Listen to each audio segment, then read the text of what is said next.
ഇപ്രാവശ്യത്തെ തിരുവോണം നമ്മൾ എങ്ങനെയാണ് ചെയ്തത് എന്ന് ചോദിച്ചാൽ രാവിലെ തന്നെ നമ്മൾ കുളിയും എല്ലാം കഴിഞ്ഞ് ഇവിടെ ഒരു പൂക്കളം ഉണ്ടാക്കുന്നതിനുള്ള ഒരു സെറ്റപ്പാണ്. അതിനായിട്ട് നമ്മൾ പല വിധത്തിലുള്ള കളറുകളൊക്കെ തേങ്ങാപ്പീര അടക്കം ഉപയോഗിച്ചുകൊണ്ടുള്ള പലതരം കളറുകൾ, അതേപോലെ പലതരം കളറിലുള്ള പുഷ്പങ്ങൾ എല്ലാം തന്നെ ഉപയോഗിച്ചിട്ടുണ്ട്. ഇന്ന കളറ് എന്നില്ല, കുറേ കളറുകളുണ്ട്.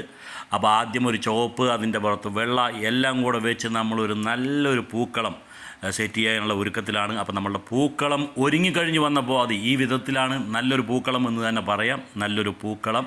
പണ്ടൊക്കെ കളിമണ്ണ് കുഴച്ച് മാതേരുണ്ടാക്കുന്ന ഒരു ഏർപ്പാടുണ്ടായിരുന്നു. ഇപ്പോൾ അതെല്ലാം വളരെ വിരളമായിരിക്കുന്നു, ചില സ്ഥലങ്ങളിൽ മാത്രമായിരിക്കുന്നു. ഇനി എന്താണ് രാവിലെ പ്രാതലിന് എന്നൊന്ന് അന്വേഷിക്കാം. നമ്മളുടെ തീൻമേശയിലേക്കൊന്ന് കടന്നു ചെല്ലാം. എന്താണ് നോക്കട്ടെ. ഇവിടെയൊന്നും ആരെയും കാണാനില്ല, എല്ലാവരും കുളിച്ച് അമ്പലത്തിലേക്ക് പോയ മാതിരി ഉണ്ട്. അപ്പോൾ തീൻമേശയിൽ എന്തൊക്കെയോ പാത്രങ്ങളൊക്കെ കാണുന്നുണ്ട്. അത് തുറന്ന് നോക്കണം, കാരണം നമുക്കും വിശന്ന് തുടങ്ങിയിരിക്കുന്നു. എന്തെങ്കിലും രാവിലത്തെ ഭക്ഷണം കഴിച്ചേ പറ്റൂ. അപ്പോൾ എന്താണ് എന്ന് നമുക്ക് അവിടെയുള്ള പാത്രങ്ങളെല്ലാം ഒന്ന് തുറന്നു നോക്കാം. പാത്രങ്ങൾ ഓരോന്നായിട്ട് നമുക്കൊന്ന് തുറന്നു നോക്കാം. 3 പാത്രങ്ങൾ ഇവിടെ കാണുന്നുണ്ട്. അടിപൊളി വെള്ളമാണ്. ഇനി അടുത്തതിൽ കാണുന്നത് നേന്ത്രപ്പഴം പുഴുങ്ങിയതാണ്. അത് ഒരു പിടി പിടിക്കാം.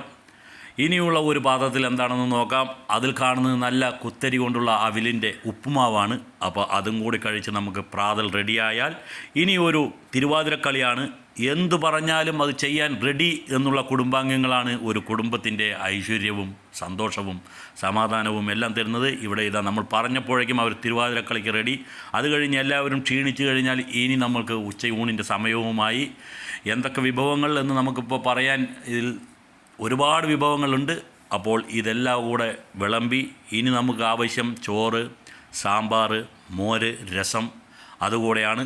അതും കൂടി വിളമ്പി ഈ ഒരു 3 പായസമാണ് ഇവിടെ ഉള്ളത്. ഒന്ന് പാലട, പിന്നെ ഒന്ന് സേമിയ, പിന്നൊന്ന് ഗോതമ്പ് പ്രഥമൻ എന്നിങ്ങനെ 3 കൂട്ടം പായസങ്ങളും. ഇതെല്ലാം കൂടി കഴിഞ്ഞാൽ നമ്മളുടെ ഉച്ച ഊണ് റെഡിയായി. ഇനി കുടുംബാംഗങ്ങളെല്ലാം കൂടിയുള്ള ഒരു ഊണ് കഴിഞ്ഞാൽ ഈ ഓണം ശുഭം.